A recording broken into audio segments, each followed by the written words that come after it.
In the blackest hour of April 1st, 1945, a 20-year-old American soldier crouched in a muddy foxhole on Okinawa's blood-soaked ridgeline, carrying a weapon that should not have existed. Strapped to his back was a car battery. In his trembling hands, a rifle fitted with technology so secret that even most generals had never heard of it. What he was about to see through that scope would violate every law of warfare as soldiers understood them, because for the first time in human history, a man could kill what he could see, but his enemy could not see him at all. The Japanese called the night their ally. They were wrong. And in 7 days, 150 soldiers with this impossible device would rewrite the rules of darkness forever. The rain came first as mist, then as needles, then as sheets of water that turned the volcanic ash of Kakazu Ridge into a slurry that sucked at boots and filled foxholes with cold, rust-colored soup. Private First Class Robert Chun sat in that soup now, his back against the forward wall of his fighting position, the weight of the apparatus pulling at his shoulders like a drowning man clinging to his neck. 23 pounds of lead-acid battery pack, 4 pounds of rifle, 3 pounds of scope and infrared spotlight assembly. 30 pounds total that made every movement a calculated exercise in balance and endurance. It was 2,340 hours on April 1st, 1945, Easter Sunday, though nobody on Kakazu Ridge gave a damn about resurrection. The 96th Infantry Division had been ashore for barely 12 hours, and already the stink of cordite and torn earth had replaced the salt smell of the Pacific. Chun could hear the ocean behind him, a distant whisper beneath the irregular percussion of American artillery falling somewhere to the north. Closer, much closer, he could hear breathing. His foxhole mate, PFC Eddie Brock from Pennsylvania, whose face Chun could not see in the absolute darkness that had swallowed the ridge when the sun dropped below the horizon at 1847 hours. The darkness here was not like darkness in California, where Chun had grown up, where city lights bled into the night sky and made the stars pale. This was not even like the darkness of Camp Shelby, Mississippi, where they trained under trees that filtered moonlight into silver fragments. This was a darkness that had weight and texture, a living thing that pressed against eyeballs and made men question whether they'd gone blind. The rain intensified it, created a curtain of sound that masked footfalls and whispered conversations and the subtle scrape of a rifle barrel against volcanic rock. Chun's hands found the M3 Carbine in his lap without needing to see it. He'd handled it so many times in the last 3 weeks that his fingers knew every surface. The smooth walnut stock, the cold steel of the barrel, the rubber eye-cup of the infrared scope mounted on top like some grotesque mechanical tumor. The scope itself was a marvel and a monstrosity. A cylindrical tube 8 inches long and 3 inches in diameter, festooned with knobs and dials and a battery cable that snaked over his shoulder to the pack on his back. Attached to the barrel, just forward of the stock, was the infrared spotlight, a device that looked like a small flashlight but emitted light that human eyes could not perceive. He'd been told the science. Infrared radiation, wavelengths beyond visible red. A beam invisible to the naked eye but captured by the scope's special cathode and phosphor screen, translated into ghostly green images. He'd been told, but he hadn't understood, not really, not until that afternoon when they'd run him through the final demonstration in a blacked-out Quonset hut and he'd looked through the scope and seen Lieutenant Morrison standing 30 feet away in total darkness, glowing green and spectral like a photograph of a ghost. "You see him, Chun?" The training officer had barked. "Yes, sir." "Can Morrison see you?" "No, sir." "Can he see your light?" "No, sir." "Then you have an advantage that no soldier in history has ever had. Use it. Kill with it. Stay alive with it." Staying alive. That was the theory. The practice was sitting in a flooded foxhole at midnight on an island that wanted to kill every American who'd set foot on it, waiting for an enemy that owned the darkness. The Japanese had been using the night as a weapon since Guadalcanal. Banzai charges, infiltration raids, small groups of soldiers who could move silently through American lines, slitting throats, tossing grenades into command posts, creating chaos and terror. On Peleliu, they'd come in waves during the darkest hours, screaming and dying and killing, and the Americans had fired blindly into the black, burning through ammunition, hitting nothing, hitting friends, hitting the earth. On Saipan, they'd crept so close that Marines woke with bayonets in their chests. The night belonged to them because Americans couldn't see, couldn't aim, could only wait and listen and hope that the next sound wasn't death approaching. But tonight was different. Tonight, 150 men scattered across the 96th Infantry Division's front carried the M3 Carbine with its infrared scope. 3% of the division. A tiny experimental force equipped with a device so new that most of them had received only 3 days of training before boarding the transports for Okinawa. Chun had received 5 days because he'd been chosen early, selected because he was small and could carry the battery pack without being crushed by it, because he'd scored expert with the standard M1 carbine, because his night vision had tested in the top percentile. His night vision. The irony wasn't lost on him. They'd chosen him for his ability to see in the dark, then given him a device that made natural night vision irrelevant. "You awake?" Brock's whisper came from 2 feet away, disembodied in the blackness. "Yeah." "Hear anything?" "Ren." "That's all." Chun tilted his head, listening past the rain static. Artillery distant. The ocean farther. Wind moving through what remained of the vegetation on the ridge's southern slope. His own heartbeat, too loud in his ears. Brock's breathing, slightly elevated, fear or cold or both. Nothing else. "That's all," Chun confirmed. "They'll come," Brock said. "They always come." They would. The intelligence briefings had been explicit.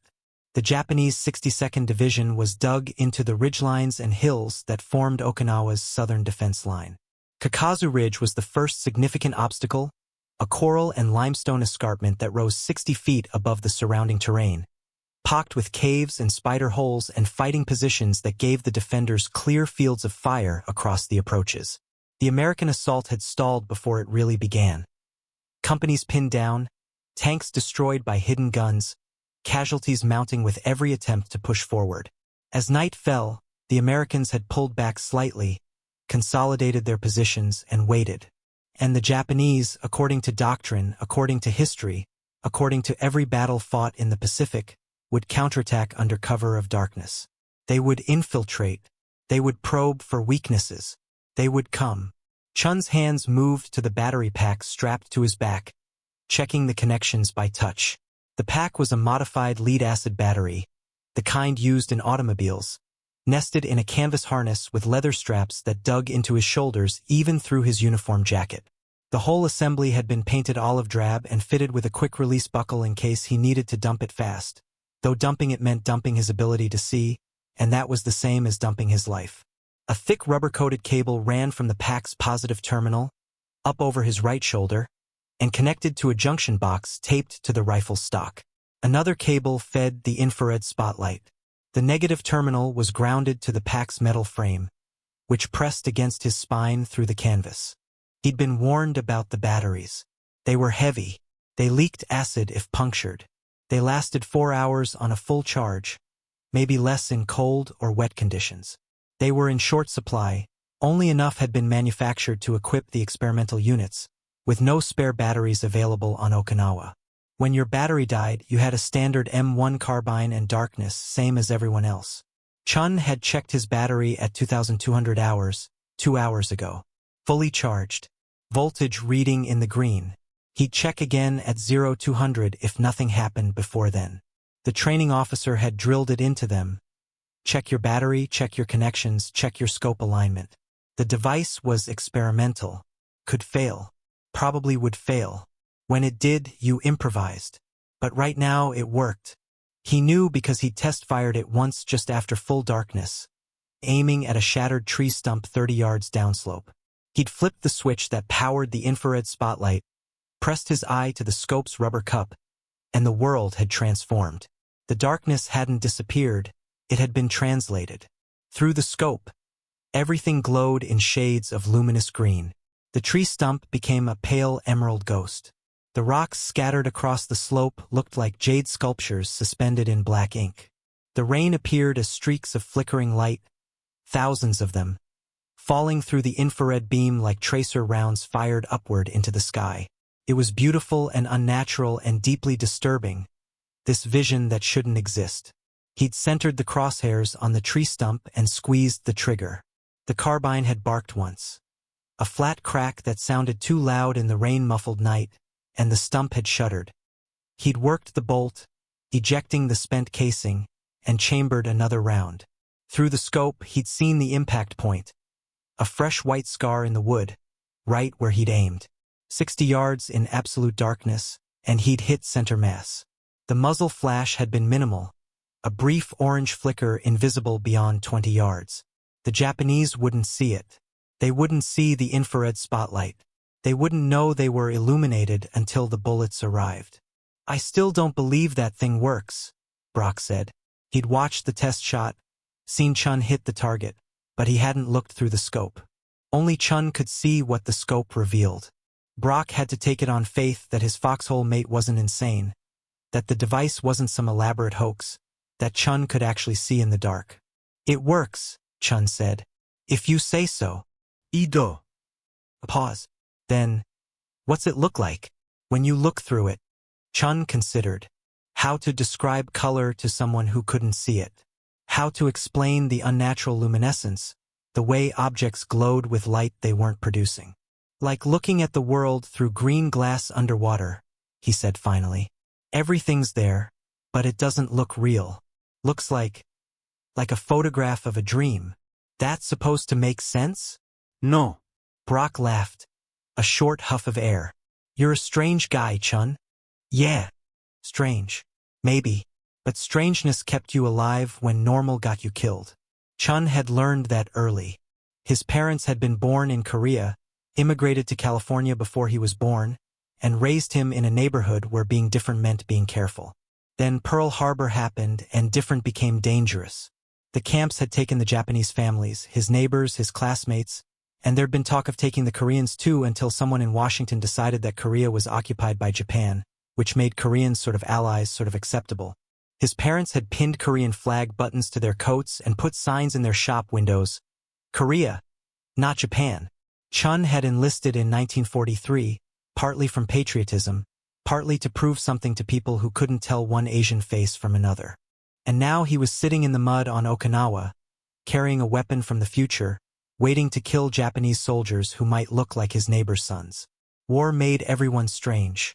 The rain began to ease around midnight, the downpour diminishing to a steady drizzle. The change in sound was enough to make Chun more alert. With less noise masking the environment, he could hear more clearly, which meant the enemy could too. He shifted position slightly, trying to ease the pressure points where the battery pack straps had been digging into his shoulders for the past 2 hours. His lower back ached. His knees were cramping. His feet were numb from the cold water in the foxhole. Discomfort was normal. Pain was normal. He ignored it. 0015 hours. 15 minutes past midnight. Chun's hands found the M3 Carbine again, lifting it gently from his lap. The weapon was a modification of the standard M1 Carbine, a lightweight semi-automatic rifle that fired .30 caliber pistol rounds from a 15-round detachable magazine. The M3 variant was mechanically identical but fitted with the infrared scope and spotlight, and modified with a conical flash hider that further reduced the muzzle flash to almost nothing. The whole assembly was awkward and front-heavy, nothing like the balanced feel of a standard rifle. Chun had learned to brace it against his shoulder differently, to compensate for the scope's weight, to keep his support hand farther forward on the barrel shroud. He brought the stock to his shoulder now, settling the rubber eye cup against his right eye socket. His left hand found the power switch on the spotlight assembly, a small toggle switch protected by a rubber cover. His thumb flipped the cover back. Darkness. He flipped the toggle switch forward. The infrared spotlight activated with a faint electrical hum that only Chun could hear, transmitted through the rifle into his hands. Through the scope, the world ignited. The slope below his foxhole appeared in sharp relief, rendered in shades of green that ranged from pale mint to deep emerald. Every rock cast a shadow. Every depression in the ground became a pool of darker green. The rain streaks were fewer now but still visible, each droplet catching the infrared light and glowing briefly before falling out of the beam. Chun swept the scope slowly from left to right, scanning his assigned sector. The effective range of the system was advertised as 75 yards, but that was optimistic. In practice, with the rain and the atmospheric moisture, he could see clearly to about 60 yards, less clearly to 80. Beyond that, the infrared beam dispersed too much, and the scope showed only vague shapes and suggestions. His sector was a 60-degree arc covering the slope directly in front of his position. To his left, another M3 equipped soldier covered the next sector. To his right, another. They were spaced roughly 50 yards apart, which meant their fields of infrared illumination overlapped slightly. The idea was to create a continuous band of invisible light covering the entire defensive line, a net that would catch any infiltrators attempting to approach under cover of darkness. The idea was good. The execution was harder. Chun's scope showed him empty ground. Rocks, mud, shattered vegetation, shell craters filling with rainwater. The broken remains of a Japanese machine gun position, destroyed by naval gunfire during the pre-invasion bombardment. Everything was still, nothing moving except the rain. He held the scope on the machine gun position for 10 seconds, studying it.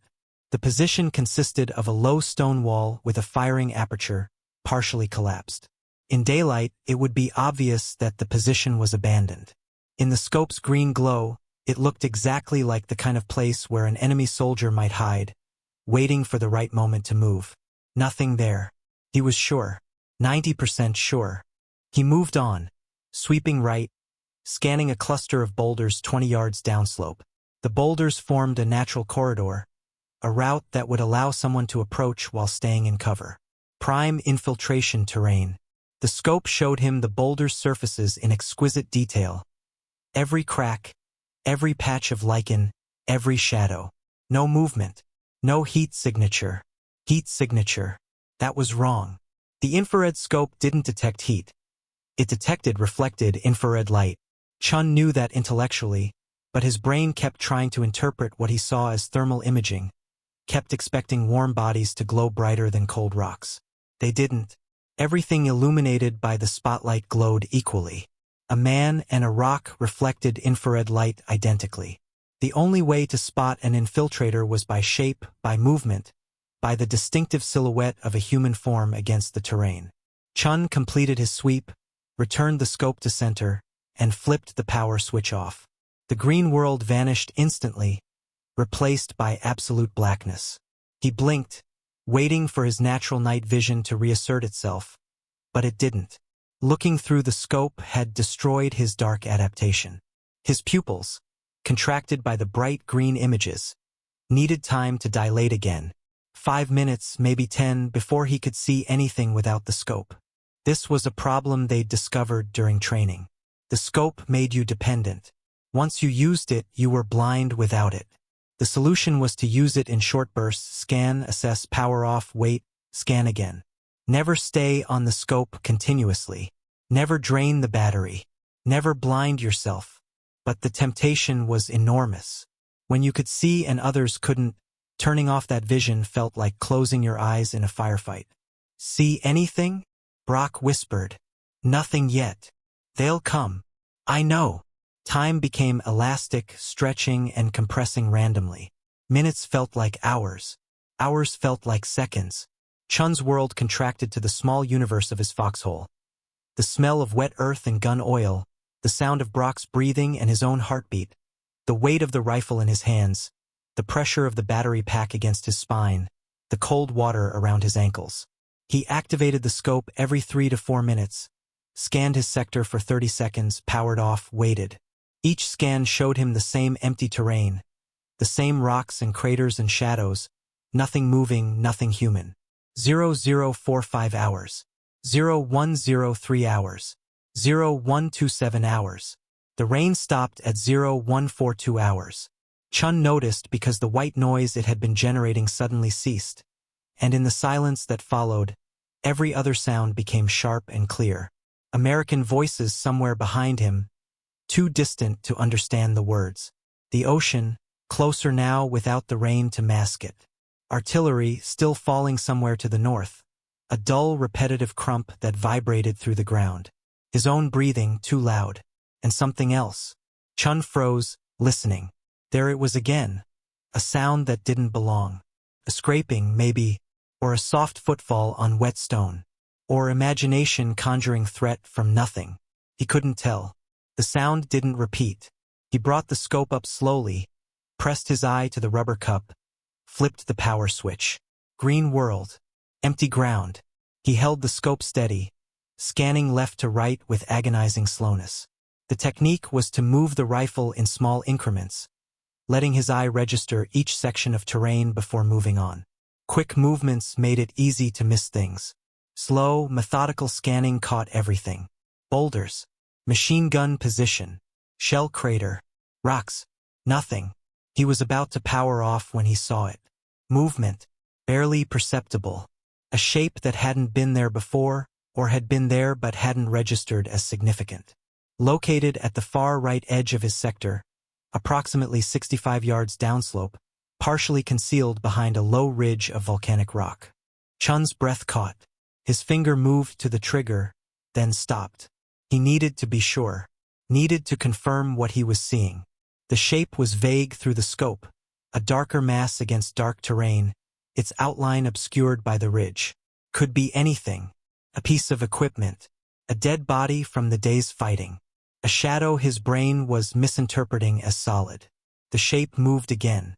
Not much, just a subtle shift of position, the kind of movement a man makes when adjusting his weight to ease cramping muscles. Chun's training took over. His breathing slowed, deepened. His finger found the trigger properly now, resting against the curve without pressure. His left hand steadied the rifle's forestock. His right eye stayed fixed to the scope, watching the shape, waiting for it to move again or reveal itself more clearly.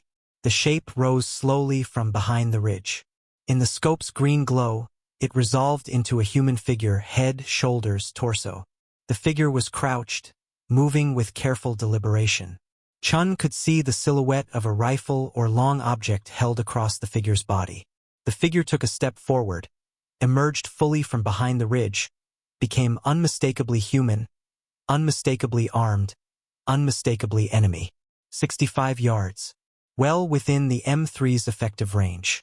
Chun centered the crosshairs on the figure's torso, center mass, the largest target, the surest hit. His finger tightened on the trigger. Squeeze, don't pull. Let the shot surprise you. Fundamentals. The carbine fired with a flat crack. Through the scope, Chun saw the figure jerk backward, stumble, fall. The infrared image showed it clearly. A man-shaped mass that had been standing suddenly horizontal on the ground, unmoving. Chun worked the bolt, ejecting the spent casing, chambering a fresh round. He kept the scope on the fallen figure, watching for movement. None. The figure lay still, exactly where it had fallen. Dead or wounded, impossible to tell from 65 yards through a green glowing scope. Contact, Brock hissed. Did you? Got him, Chun said. His voice sounded strange to his own ears. Flat, mechanical, emotionless. He felt nothing. No triunfo, no horror, no satisfaction. Just the mechanical observation that target identified, target engaged, target down. The machinery of killing reduced to procedure. How many? Brock's voice was tight with adrenaline. 1. Chun swept the scope left, scanning the entire sector again. Wait. 3. No, for more. Moving up from the south. They appeared in the scope like green ghosts materializing from darkness. For figures advancing in a loose skirmish line, separated by 10 to 15 yards, moving with the practiced caution of experienced infantry. They were 70 yards away when Chun first saw them, at the extreme edge of the scope's useful range. He watched them for 5 seconds, confirming they were human, confirming they were armed, confirming they were advancing toward American positions. No doubt. Enemy. Threat. Target. Chun selected the nearest figure, led it slightly to account for its forward movement, and fired. The figure dropped. He worked the bolt, acquired the second figure, fired. That one stumbled but didn't fall, a hit but not a killing shot. He fired again. The figure went down. The remaining 2 figures froze, then dropped prone. Through the scope, Chun could see them clearly. 2 green silhouettes lying flat against the ground, completely motionless. They didn't know where the shots had come from. Couldn't know. The muzzle flash had been minimal, masked by the conical flash hider. The sound of the shots could have come from anywhere along the American line. They had no target to return fire against. But they knew they were under fire. That was enough to stop their advance. Chun held his aim on the closer of the two prone figures, waiting for it to move. 15 seconds passed. 20. The figure remained motionless, either dead or playing dead or too terrified to move. Chun shifted his aim to the second figure, also motionless. "For down," he said quietly. "Two more prone, not moving." Jesus Christ, Brock Breated. "You can really see them?" "Yeah." "They can't see you?" No. "That's..." Brock didn't finish the sentence. Didn't need to. The implications were obvious. One-sided warfare. Invisible death. An advantage so overwhelming it barely seemed fair. Fair. Chun almost laughed. Fairness had nothing to do with war. The Japanese had used their advantages, night vision, jungle warfare experience, willingness to die, to kill thousands of Americans across the Pacific. Now Americans had an advantage. Technology, science, the ability to see when the enemy was blind. If that wasn't fair, then nothing in war was fair, which was probably true. The two prone figures still hadn't moved. Chun kept the scope on them, watching, waiting. His finger rested on the trigger, ready but not pressing. No point wasting ammunition on targets that might already be dead. The battery was more valuable than bullets. He needed to conserve it. Minutes passed. 5, 10. The figures remained motionless, either dead or smart enough to play dead convincingly. Chun swept the scope left and right, checking his entire sector again. Nothing else moving. The infiltration had been stopped. He powered off the scope and called softly to the foxhole on his left, where PFC Martinez sat with his own M3. "Martinez, you awake?" "Awake," came the response. "Heard your shots. You got some. At least 4, maybe 6. You see anything in your sector?" "Nothing yet. Stay sharp. They're probing." "Roger that." Chun settled back against the foxhole's rear wall, the M3 Carbine across his lap, and waited. The killing had been mechanical, procedural, emotionally flat. But now, in the silence after, he felt something stirring. Not quite horror, not quite guilt, but a kind of deep unease that he couldn't name. He'd just killed men who'd never seen him, never known he was there, never had a chance to fight back. He'd killed them as easily as shooting targets on a range. Easier because targets didn't fall and bleed and lie still in the mud. This was the future of warfare. This was what the M3 Carbine represented, the ability to kill invisibly at distance with impunity. The enemy's most powerful weapon, darkness, had been neutralized. Their centuries of experience in night fighting meant nothing against men who could see them coming from 70 yards away. Chun understood why the M3 program was so secret, why they'd been told never to discuss it, never to let the device fall into enemy hands. This wasn't just an advantage. This was a paradigm shift, a fundamental change in how war would be fought. Once this technology spread, once every soldier had night vision, darkness would cease to be a tactical factor. Night operations would transform completely. The invisible would become visible. And men like him, who'd been there at the beginning, who'd used the first generation of this technology, would be historical footnotes. The first soldiers to see in the dark. He checked his watch. 0211 hours. 3.5 hours until dawn. The battery had been on for maybe 5 minutes total since full darkness. That left most of its charge intact. He could operate all night if needed, scanning every few minutes, watching for more infiltrators. They came at 0304 hours. Chun had just completed another scan. Empty sector, no movement, and powered off the scope when Brock grabbed his arm. "Listen," Brock hissed. Chun listened. First nothing. Then footsteps. Multiple footsteps. Moving fast, not bothering with stealth. Coming from the south, directly toward their position. Close. Very close. Chun snapped the scope up, powered it on. The green world revealed chaos. At least a dozen figures sprinting up the slope in a loose mob, 20 yards away and closing fast. They'd abandoned stealth for speed, rushing the American line in what looked like a desperation charge. Through the scope, Chun could see details. Helmets without netting, rifles held at port arms, one figure carrying what looked like a satchel charge. No time for careful aim. No time for anything except reaction. Chun fired into the mass of green figures, working the bolt after each shot as fast as his hands could move. Point-blank range. Impossible to miss. The figures fell one after another, dropping like puppets with cut strings. He emptied the 15-round magazine in less than 10 seconds, dropped the empty mag, slammed in a fresh one from his ammo pouch, kept firing. Beside him, Brock was firing blind into the darkness, his M1 Garand banging away on instinct, shooting at sounds and muzzle flashes. Other American positions along the line opened up. A ragged crescendo of rifle fire and machine guns, tracers arcing into the night. The Japanese charge dissolved into screaming and dying. Some figures turned and ran. Others dropped prone and tried to crawl backward. Two made it to within 10 yards of Chun's foxhole before his bullets found them. The whole engagement lasted maybe 45 seconds. When it ended, the silence felt like deafness. Chun kept the scope active, scanning frantically. Bodies everywhere, green and motionless. One figure crawling slowly downslope, trailing something dark. Blood, probably. Chun put a bullet in it. The figure stopped moving. "They're done," he said.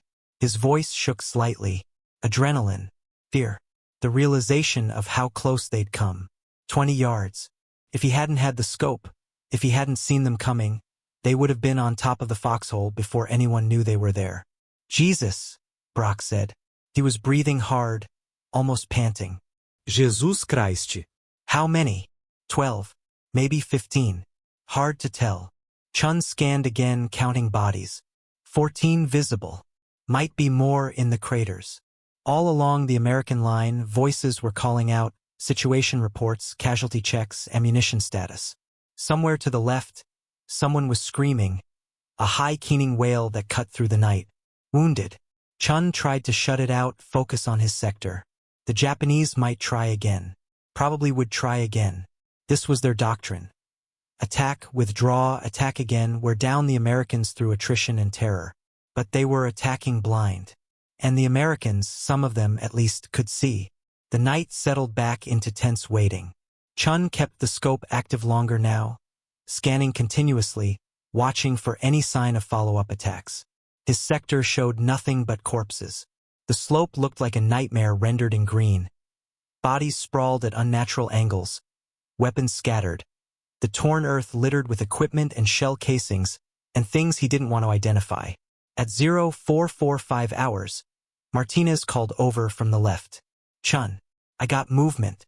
3, maybe 4. 100 yards out, moving slow." "I see them," Chun said. He'd picked up the figures at the edge of his scope's range. Vague shapes that resolved into human forms as they approached. They were moving cautiously, spread out, learning from the fate of the earlier infiltrators. Smarter, more dangerous. Chun tracked the nearest figure, waiting for it to come into effective range. 70 yards. 65. 60. His finger tightened on the trigger. The figure stopped, dropped prone. The other figures did the same. They'd sensed something, maybe heard something, maybe just instinct telling them they were in danger. They lay motionless for 2 minutes, then began crawling forward. Slow, painstaking, professional. Chun let them crawl. 55 yards. 50. At 45 yards, he fired. The figure he'd been tracking jerked and lay still. He shifted aim, fired again. Second figure down. The remaining figures scrambled backward, retreating into darkness beyond the scope's range. 2 more, Chun reported. Others withdrew. This pattern repeated throughout the night. Japanese infiltrators probing the American line, moving in small groups or individually, trying to find weak points, trying to get close enough to throw grenades or fire into foxholes. And each time, the M3 equipped soldiers saw them first, shot them first, killed them before they reached the American positions. The effectiveness was staggering. Chun personally killed 19 men that night. He counted them at dawn, when daylight revealed the bodies scattered across his sector. Martinez reported 21. The soldier on Chun's right, a PFC named Kowalski, claimed 16. All along the 96th Division's line, the M3 equipped soldiers were racking up similar numbers. Small groups of Japanese infiltrators wiped out before they could close with American positions. Night attacks broken up by invisible fire from defenders who could see in the dark. The Japanese commanders must have been baffled. Their infiltration tactics, refined over 3 years of jungle warfare, were failing completely. Men were dying without seeing their killers, without understanding how Americans could aim and fire accurately in total darkness. The night, their greatest ally, had betrayed them.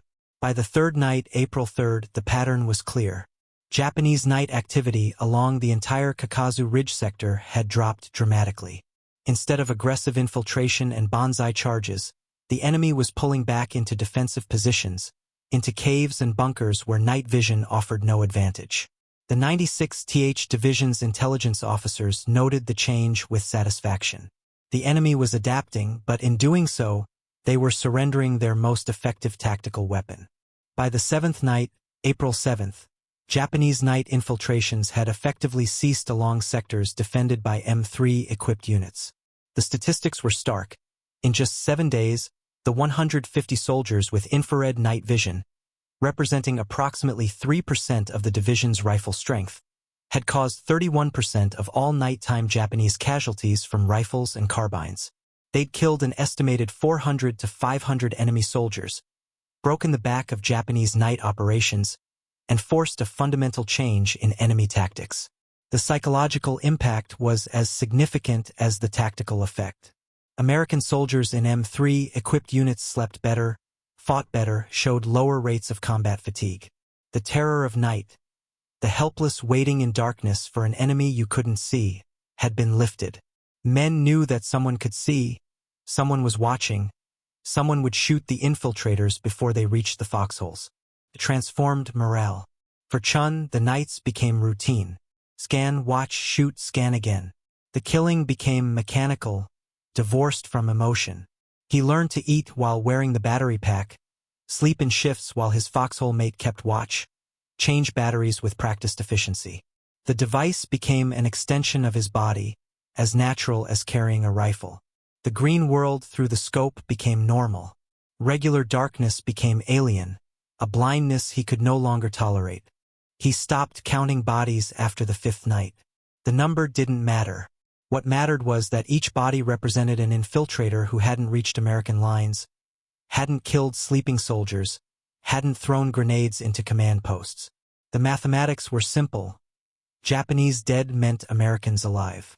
The M3 Carbine had transformed that equation from uncertain to predictable. But the weight accumulated in ways that had nothing to do with the battery pack.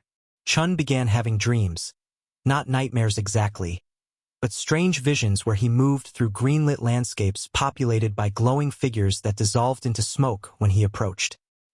He'd wake in his foxhole, disoriented, reaching for the rifle before remembering where he was. Brock noticed but said nothing. What was there to say? Everyone had dreams. Everyone carried weight. The only difference was that Chun's weight came with a battery pack and a scope that let him see men die in shades of luminous green. The tactical reports filtered up through the chain of command, and the response filtered back down. More M3 systems were being shipped to Okinawa. The program was being expanded. Plans were in development for the invasion of Japan's home islands, Operation Downfall, and the M3 Carbine would be there in force. Thousands of units. Every rifle company would have infrared-equipped soldiers. The night would belong to America. On April 12th, Chun was pulled off the line for a briefing at division headquarters. The briefing was conducted by a major he'd never seen before, accompanied by 2 civilians in rumpled suits who looked deeply out of place in a combat zone. The major explained that the M3 program's success on Okinawa exceeded all projections. The device worked. The tactics worked. The enemy couldn't counter it. "You men," the major said, addressing the 30 M3 operators gathered in the tent, "have changed warfare. Not just this battle. Not just this war. All warfare, forever. The night used to be neutral ground, equally dangerous for both sides. Now it belongs to whoever has the better technology.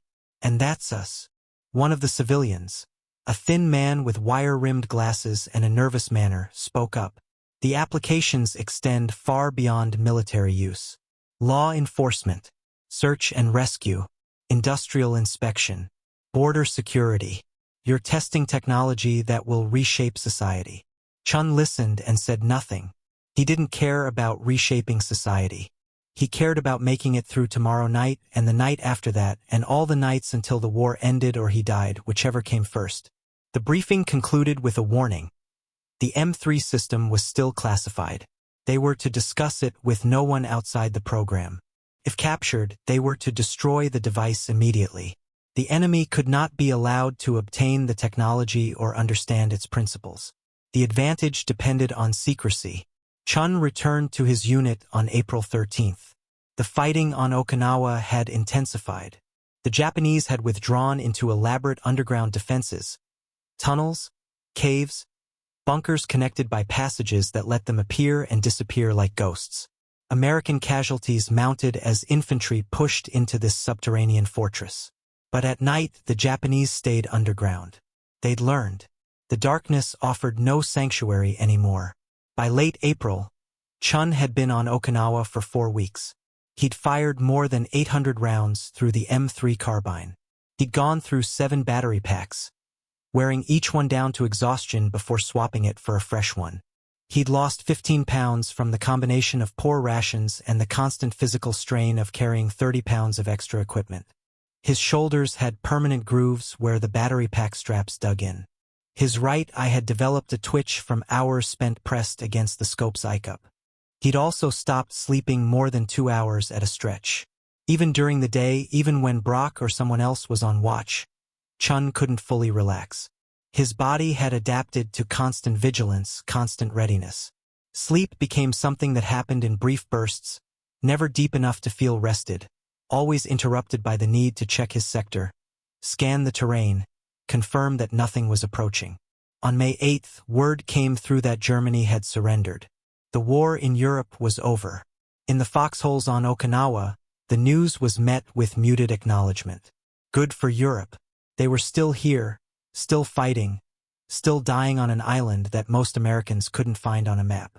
The battle for Okinawa ground on through May and into June. The Japanese defenses contracted, condensed, became more desperate and more deadly. Kamikaze attacks hammered the fleet offshore. Artillery and mortar fire fell on American positions with mechanical regularity. The rain came and went and came again, turning the battlefield into a gray wasteland of mud and shattered coral. And every night, Chun sat in his foxhole with the M3 Carbine and watched the darkness through his green glowing scope. The infiltrations never fully stopped. Scattered individuals still tried to probe American lines, still tried to use darkness as cover. But they died doing it. The night no longer protected them. On the night of June 18th, Chun spotted his last target on Okinawa. A single figure, moving alone through the ruins of what had been a village, approximately 60 yards from Chun's position. Through the scope, the figure looked emaciated, moving with the unsteady gait of exhaustion or starvation. It carried a rifle but held it loosely, without the readiness of a soldier expecting combat. Chun tracked the figure through his crosshairs. Center mass. Easy shot. Standard procedure. His finger rested on the trigger. The figure stopped, sat down on a pile of rubble, and lowered its head. Through the scope's green glow, Chun watched as the figure's shoulders began to shake. Crying maybe, or laughing, or just the tremors of someone pushed past the limits of endurance. Chun held his aim. The figure was enemy, armed, a legitimate target. Every soldier he let pass was a potential threat to American lives. The doctrine was clear. Kill them all, take no chances, the only good enemy is a dead enemy. His finger tightened on the trigger. The figure stood up, shouldered its rifle, and began walking away from American lines, heading south into what remained of Japanese-held territory. Walking away, retreating, not attacking, just trying to survive another night in hell. Chun eased his finger off the trigger and watched through the scope as the figure disappeared into the darkness beyond his infrared spotlight's range. He never reported the contact, never mentioned it to anyone. It was the only target he saw clearly and didn't kill. He didn't know why he'd held his fire. Mercy, maybe. Exhaustion. or just the recognition that the figure stumbling through the ruins was as much a victim as anyone else, caught in a war that had long since stopped making sense, fighting for reasons that had dissolved into pure survival instinct. Chun had killed enough men. One more wouldn't change anything. One less wouldn't either. The battle for Okinawa officially ended on June 22, 1945, though scattered fighting continued for days afterward. The island had cost approximately 12,000 American lives and more than 100,000 Japanese military and civilian lives. The 96th Infantry Division had been in combat for 82 days. Chun had survived all of them. The M3 Carbine program was declared a complete success. The after-action reports documented the extraordinary effectiveness of infrared night vision in combat. Plans for expanded production accelerated. Thousands of units were manufactured and prepared for shipment to staging areas in preparation for the invasion of Japan. The invasion never happened. On August 6, 1945, an American B-29 dropped an atomic bomb on Hiroshima. 3 days later, a second bomb fell on Nagasaki. On August 15, Japan surrendered. The war ended not with an invasion but with weapons that made even infrared night vision seem quaint by comparison. Chun learned about the atomic bombs while sitting on a transport ship heading to the Philippines for rest and refit. The news came through on the ship's radio. Cities destroyed, casualties in the hundreds of thousands, war over, go home. Around him, soldiers cheered and cried and got drunk on whatever alcohol they could find. Chun sat on his bunk, the M3 Carbine disassembled for cleaning in front of him, and felt nothing. He'd carried the device for 77 nights. He'd killed somewhere between 60 and 80 men with it. He'd lost count after 50, and the number felt both enormous and insignificant. He'd proven that technology could overcome darkness, that Americans could fight at night as effectively as in daylight, that infrared vision worked in combat conditions. And none of it mattered anymore. The war was over. The invasion was cancelled. The thousands of M3 Carbine systems being manufactured and shipped and stockpiled would never be used. The program would be classified, archived, forgotten by everyone except the 150 soldiers who'd carried the devices on Okinawa and the men they'd killed with them. Chun shipped home in October 1945, landing in San Francisco on a gray morning that reminded him of Okinawa's rain. He turned in his equipment at the separation center, rifle, uniform, boots, everything except the memories. The M3 Carbine and its battery pack went into a crate marked "Secret, Do Not Open," and disappeared into a warehouse somewhere. He never saw it again. He returned to Los Angeles, to his parents' shop, to a neighborhood that looked the same and felt completely different. The Japanese families hadn't come back from the camps yet. The signs in the windows, "Korea, not Japan," were still there, faded and unnecessary now. His parents asked about the war, but only once. They saw something in his face that stopped them from asking again. Chun got a job, got married, had children, lived a life that from the outside looked completely ordinary. He never talked about Okinawa, never mentioned the M3 Carbine. The device was still classified, and even if it wasn't, who would believe him? Who would understand what it meant to see in the dark, to kill men who couldn't see you, to watch them die in shades of luminous green? In 1965, 20 years after Okinawa, Chun was watching the evening news when a report came on about American soldiers in Vietnam using something called starlight scopes, night vision devices that amplified ambient light and allowed soldiers to see in darkness. The reporter called it revolutionary technology, a game changer, the future of warfare. Chun looked at the footage of soldiers using the new scopes and recognized the technology immediately. More advanced than the M3, smaller, lighter, more effective, but fundamentally the same principle. Infrared had given way to image intensification, but the goal was identical. Make darkness visible, turn night into American territory. The M3 Carbine program had been declassified by then, mentioned in a few technical journals and military history books, but it remained obscure. Most people who knew about night vision assumed it had been invented in the 1960s. The idea that American soldiers had used it in 1945 seemed like science fiction. But Chun had been there. He'd carried the device, fought with it, killed with it. He'd been part of the first generation, the experimental unit that proved night vision could work in combat. Everything that came after, the starlight scopes in Vietnam, the thermal imagers in Desert Storm, the night vision goggles that became standard issue for every modern soldier. All of it traced back to those 77 nights on Okinawa when 150 men learned to see in the dark. He thought about writing it down, creating a record, telling the story. But what would he say? That he'd killed men who never saw him coming? That he'd had an advantage so overwhelming it barely qualified as combat? That technology had transformed warfare in ways that made courage and skill and experience less relevant than whoever had the better equipment? It was all true. It was all incomplete. The full truth was more complicated. That war makes everyone into something they weren't before, that survival and morality exist in different universes, that the future arrives whether you're ready for it or not, that some things you can never explain to people who weren't there. Chun died in 1998, 53 years after his 77 nights on Okinawa. His obituary mentioned his service in World War II but gave no details. His children found his medals and discharge papers in a box in the garage, along with a single photograph. Chun at 20, impossibly young, standing next to a rifle with a strange bulky scope mounted on top and a battery pack at his feet.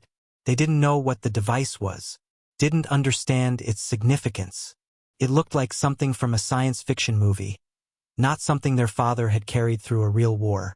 They donated the photograph to a military museum, where it sits in an archive, occasionally pulled out for researchers studying the development of night vision technology. The photograph shows a young man who doesn't smile, who looks directly at the camera with eyes that have seen things the camera can't capture. Behind him, barely visible in the background, is the outline of a ridge. Probably Kakazu Ridge, probably April 1945, probably one of the 77 nights when darkness stopped being an enemy advantage and became something Americans could conquer with science and batteries and willingness to kill. The M3 Carbine program itself exists now as a footnote in military history, overshadowed by the atomic bombs and the end of the war and the more dramatic battles that defined World War II. Most histories of Okinawa don't mention it at all. Why would they?